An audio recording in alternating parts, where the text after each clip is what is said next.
Do you want to know how much passive income you could earn from a small investment portfolio? One of, say, under £100,000. How about one under £50,000? Well, today we'll do just that. We'll have a look at my personal SIPP over a 3-year period, starting at investments of £43,000 in the first year to £66,000 in the second year, and then up to £77,000 in the third year. Let's get into it and see how we did. Welcome to Destination Wealth.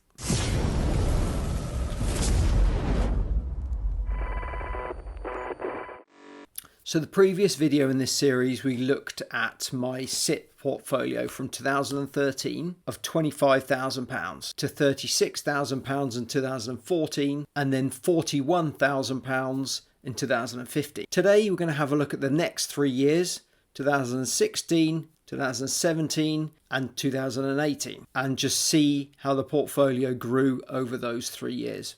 By 2016, I'd really slimmed the portfolio down. I'd spent a lot more time researching stocks, doing my homework, and really learning how to read a stock's balance sheet before I invested. I was starting to understand how to research stocks properly before just buying any old thing. So let's have a look at 2016 and see what we brought in. So here we can see from January through to December of 2016. I received dividends every month apart from July. They were not huge payments, but you can start to see that I was nearing the point where I was being paid something passively every month of the year. And that was my plan. The largest month was September at £126. And this year's income was on an invested amount of £42,892. So my total dividend income for the year was £935, which was the equivalent of £77.91 per month. And at the time, I was invested in 6 separate stocks and an ETF. Now, out of these in 2024, I still own 4 of these. 5 of these up until recently, those being Apple, Diploma, Ideagen and Shell. I did own UKDV, but I've sold that recently, which I'll come on to in another video. Here you can see the exact stocks and the dividends that they paid me throughout the year.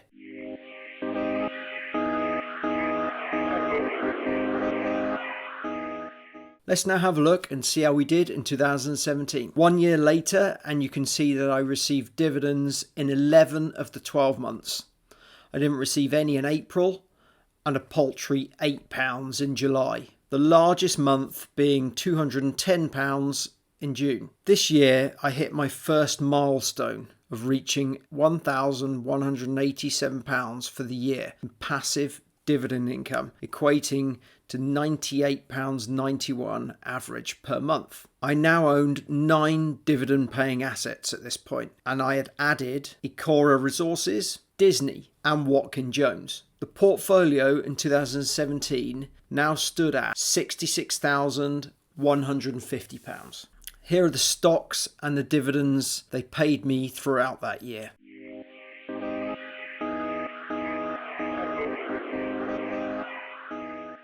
So let's move on to 2018 and see what happened there. As you can see, again, I received dividends in 11 of the 12 months.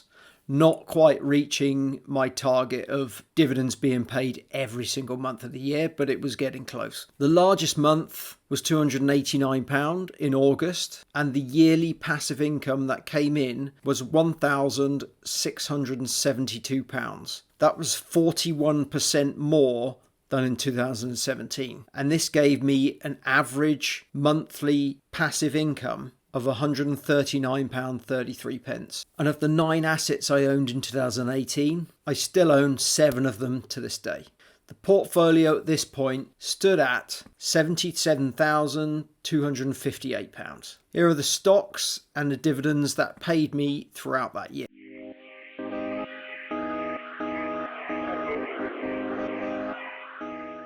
So from the first year, 7 years on, you can see here the monthly average I was receiving in passive dividend income. Nice growth from £11 a month in 2012 to £176 a month in 2018. But it doesn't seem that impressive until we look at the next chart that shows the yearly increase. In 2012, I received £135 in dividends for the whole year.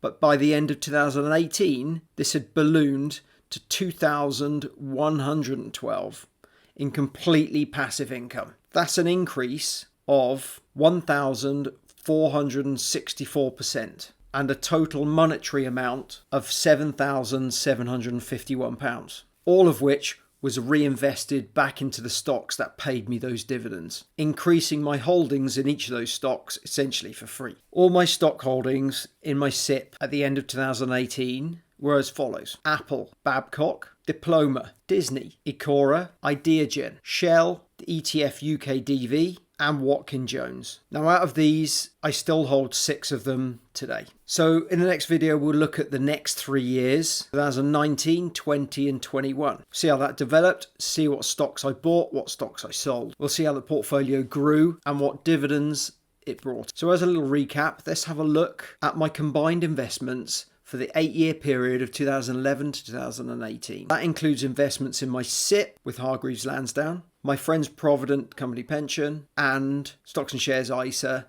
with Interactive Investor. So as you can see, in 2011, my total savings across the 3 accounts was $29,653, growing up to $126,000 in 2018. So 2017 was a fantastic year. I'd invested a total of $12,486 of my own money, my own hard-earned cash, and I had an increase of 27% in growth. That was excluding those contributions. So £20,000 was just the increases from the dividends and capital appreciation for the year. This pushed me over that all-important milestone of £100,000 invested. And through each of these years, I hadn't invested more than £1,000 a month. And at the early stages of that growth, it was well under that, more like £300 to £500 a month, gradually increasing every year. So many well-known investors have said that reaching that £100,000 milestone is so important. Compound interest growth really does start to work for you, and your money really starts to snowball. You need money to make money certainly does hold some truth. The next video in this series will look at the following 3 years, 2019, 20 and 21, and we'll see how much it grew and how long it took me to reach the next 100,000 milestone. Now, if you'd like to know if you should be investing in ETFs, exchange traded funds, or individual stocks as a beginner investor, check out this video next.